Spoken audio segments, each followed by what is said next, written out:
Smart FM. Smart Career.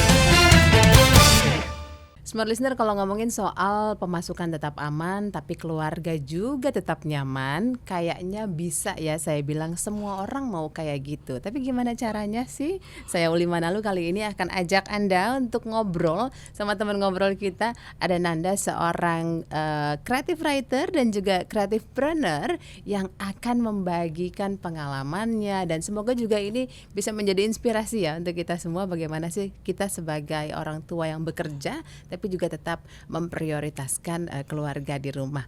Mbak Nanda, Halo Mbak Uli. kita ketemu di Smart Career kali ini. Oke. Tapi kita ngobrolin soal bagaimana caranya work family balance itu bisa terwujud gitu ya untuk seorang Nanda. Oke. Is it hard? Sebenarnya lebih ke fun kali ya. Oke. Seru lah gitu, roller coaster juga gitu. Karena sebenarnya ini tuh bukan kayak tiba-tiba mau sambil di rumah sambil kerja gitu.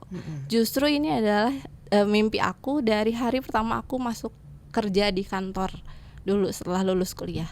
Jadi cita-citanya waktu masuk kantor adalah nanti kalau menikah aku nggak ngantor lagi, aku nggak kerja sama orang lagi, aku nggak kerja setiap hari 9 to 5 lagi. Aku di rumah tapi tetap bisa berkarya dan bekerja dari rumah atau dari manapun gitu. Jadi itu sekarang ini sebenarnya mimpi yang sudah dirintis dari pertama kali lulus kuliah dan bekerja di kantor di hari pertama aku. Oke, jadi pertama menikah. Waktu pertama lulus kuliah, Yes. terus ngantor. Nah itu memang di mindset memang aku nggak akan bekerja terus nih gitu. Mungkin kalau orang kan sampai pensiun, sampai sampai karirnya Ketika tinggi. dirimu lulus, Iya. kerja sudah punya mindset itu. Iya, karena Oke. aku tahu yang aku mau.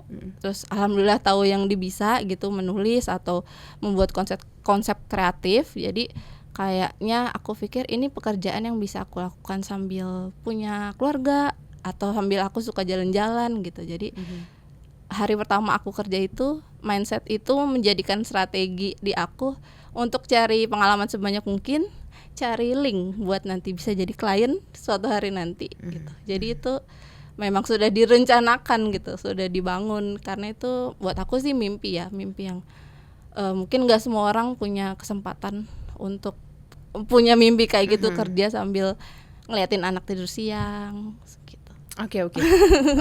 Jadi kalau saya pakai ide dari Nanda gitu ya. Kalau ngomongin soal work family balance, kita bisa kerja, keluarga juga terpenuhi, adalah ketika kita bekerja itu posisi kita bukan di kantor gitu nggak? Atau gimana? Iya, bukan terikat harus di kantor gitu, terikat bekerja dengan satu perusahaan gitu yang mengharuskan kita jam 9 sampai jam 5 di kantor gitu. Kali itu kan berarti nanti turunannya banyak tuh, nanti anak sama siapa, terus rumah gimana, suami nah itu. Oke. Mungkin kesannya terlalu tinggi, tapi mungkin juga terlalu sederhana mungkin kalau dibilang mimpi, karena ngapain ngurus rumah gitu, ngapain ngurus keluarga gitu, sedangkan mungkin karirnya bisa lebih tinggi gitu. Jadi ya itu sih yang aku pikirkan waktu itu. Aku mau pekerjaan aku ini, karya-karya aku ini bisa dikerjakan dari mana saja, terutama dari rumah saat aku berkeluarga.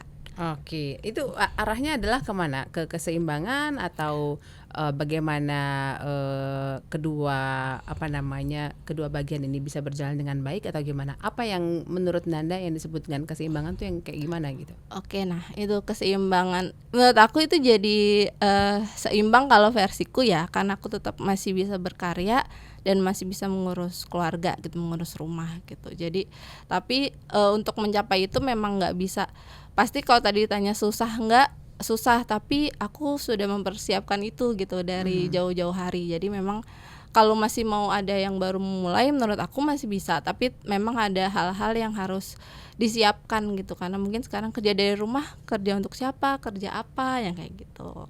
Kalau aku sendiri kan aku nulis, aku butuh klien yang akan butuh tulisanku gitu. Jadi mencari link, cari klien, teman-teman sebanyak mungkin itu udah dilakukan dari zaman kerja dulu. Aku dulu soalnya ngantor juga, ngantor dulu. Jadi pertama kali ngantor itu jadi wartawan di majalah Hai, Kompas Gramedia. Terus aku juga pernah jadi copywriter buat agensi. Dulu agensinya masih konvensional ya, jadi yang ditulis itu brosur, terus iklan TV, iklan radio gitu, belum digital. Nah, aku tuh mungkin tumbuh di era-era menuju digital gitu. Dulu juga jadi wartawan masih majalah cetak gitu. Tapi seiring dengan itu aku juga akhirnya nyobain tuh kantor-kantor yang digital agency, digital, terus jadi content writer buat dulu zamannya website, aplikasi di handphone, itu kan butuh tulisan-tulisan juga kontennya. Terus akhirnya masuk sosial media, aku sambil belajar sambil ternyata bisa juga nulis ke arah-arah situ gitu. Oke. Apakah ini Nanda pilih karena kadang-kadang kan kita gini, apalagi perempuan ya, kalau misalnya bekerja di 9 to 5 terikat dalam satu perusahaan gitu ya, dinamika yang terjadi di kantor, dinamika yang terjadi di rumah, kan kadang kita agak sulit untuk menyetop ya. Di kantor ada ini, kita bawa sampai ke rumah, jeng gitu kan ya. Di rumah ada ini, kita bawa juga bapernya ke kantor gitu ya, yang kayak gitu. Apakah yang kayak gini yang membuat Nanda akhirnya memilih daripada nanti jadi beban pikiran, mendingan saya memilih untuk fokus pada sistem yang ini aja, sehingga kerja jalan, orang rumah juga terperhatikan. Sebenarnya itu waktu itu nggak terpikir itu sih, hanya kepikirannya aku mau besarin anak aku sepenuhnya gitu dan mengurus pasangan aku sepenuhnya juga gitu.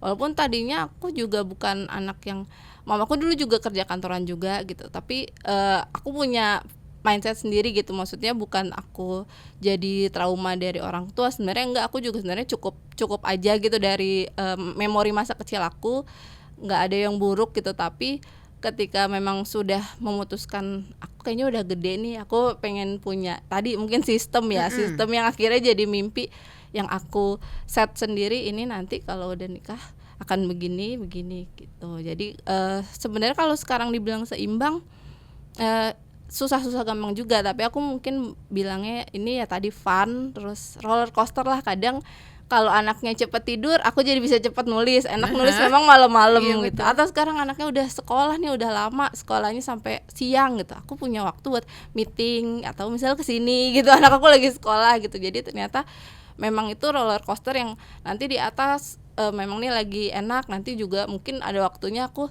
susah juga nih, tapi nanti aku akan bilang gitu ke klien atau ke partner, aku lagi mengurus rumah gitu. Dan itu sebenarnya bisa diomongin gitu untuk kita ibu-ibu yang bekerja sambil berkeluarga kayak gini gitu. Jadi mungkin kalau di kantor belum tentu mungkin ya, kalau di kantor kita bisa reschedule misalnya apa-apa gitu, karena mungkin sama-sama kan kita sama-sama butuh. Kalau misalnya dengan partner atau klien nanti ya kita set lagi atau jadi online meetingnya gitu. Kalau di kantor kan mungkin berbeda, pasti bukan mungkin lagi, pasti berbeda gitu. Kayak anak aku nggak bisa ditinggal itu, wah gimana gitu, kita udah komited sebagai karyawan. Tapi kalau di sini makanya aku selalu bilangnya anak kan mungkin jadi partner, bukan yang kayak aku kerja buat kamu banget gitu. Jadi bisa sama-sama enak, saling menguntungkan lah antara klien dan aku juga gitu.